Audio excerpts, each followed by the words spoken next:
Imagine a regular day in Baltimore. The city is bustling, the sky is clear, and a cargo ship is calmly cruising along the water. But then, the unthinkable happens.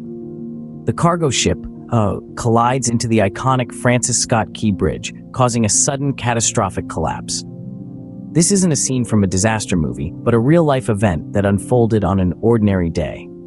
The cargo ship, a massive vessel stretching nearly 1,000 feet, lost power. Without the ability to steer or slow down, the ship became an unstoppable force headed straight for the bridge. The crew members, realizing the imminent danger, sent out a distress signal. This mayday call was a beacon in the chaos, a desperate plea for help that echoed across the water and into the city. And it worked. Authorities received the distress signal and swiftly responded by closing the bridge, a crucial decision that undoubtedly prevented further casualties. Despite these efforts, the magnitude of the disaster was immense. The bridge, once a symbol of connectivity, now lay in ruins. The city was in shock, and the full scale of the incident was only just beginning to come into focus. 6 people were reported missing, their whereabouts unknown amidst the wreckage. In a glimmer of hope, 2 were found alive, a testament to the resilience of the human spirit in the face of adversity. But with the bridge collapse came more than just physical destruction. The state of Maryland was thrust into a state of emergency, a clear indication of the far-reaching consequences of this unforeseen disaster. As we delve into this story, we're reminded of the delicate balance that holds our world together, and we're left to wonder, how did this happen? And more importantly, how can we prevent it from happening again? As the dust settles, the immediate impact of the collapse becomes evident. Sweeping across the landscape of Baltimore, the ripple effects of the Francis Scott Key Bridge collapse are felt far and wide. The local economy, already grappling with its own challenges, faces a new and unexpected burden.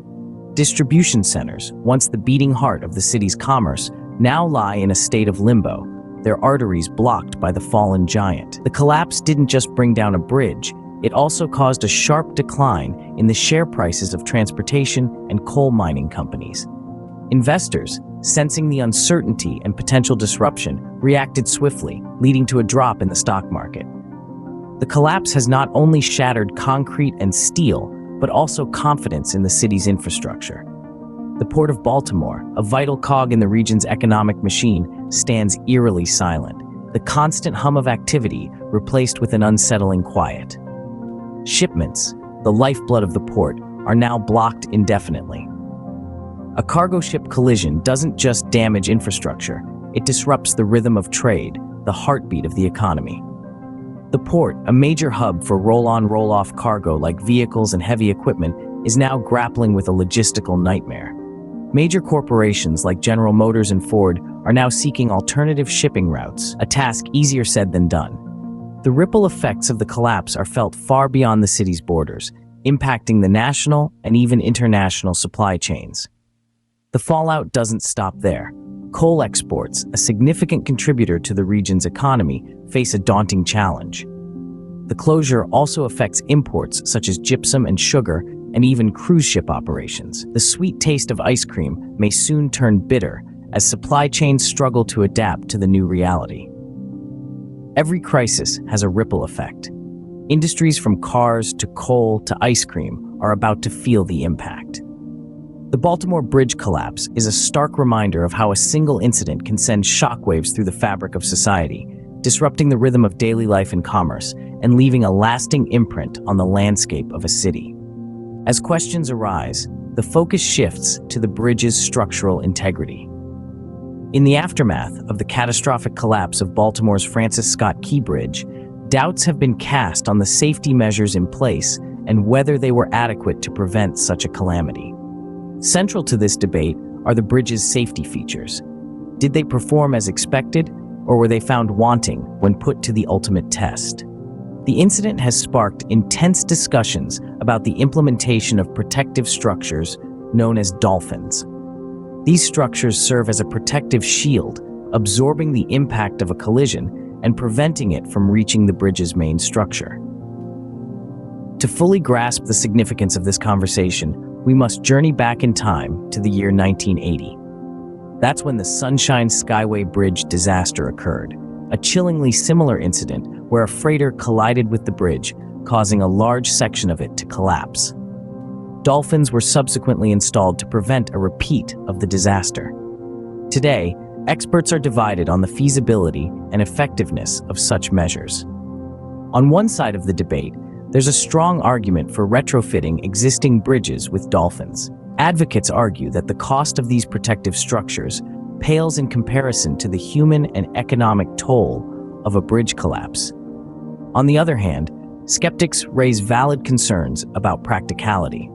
They argue that while dolphins can be effective, they are not a one-size-fits-all solution. Factors such as the size of the ships, the width of the channel, and the design of the bridge itself all influence the effectiveness of these protective structures. Other potential solutions have also been put forward, including the use of tugs to guide ships, the imposition of speed limits, or even the consideration of alternative infrastructure like tunnels. The challenge of ensuring the safety of critical infrastructure is complex and ever-evolving. It's clear that there's no single foolproof solution. As we continue to push the boundaries of technology and transportation, the safety of our infrastructure must remain a top priority. The debate continues, and only time will tell which strategies will rise to the forefront of this critical issue. As the smoke clears, the daunting task of recovery and mitigation begins. In the aftermath of such a catastrophic event, it becomes imperative to devise strategies that not only address the immediate concerns, but also chart a sustainable path forward. The question arises, how can we prevent such disasters in the future, and how can we adapt in their wake? One potential solution lies in the maritime domain. Consider the use of tugs to guide ships, especially those of substantial size, through narrow or precarious channels. This practice could provide an added layer of safety, reducing the risk of collisions. Another proposition is the imposition of speed limits for vessels approaching critical infrastructure. Much like road traffic, controlled speeds can increase reaction times and reduce the severity of any impact. However, this approach requires careful consideration to balance efficiency and safety. But what if we could sidestep these risks altogether? That's where alternative infrastructure comes into play. Tunnels, for instance, could eliminate the possibility of ship-to-bridge collisions.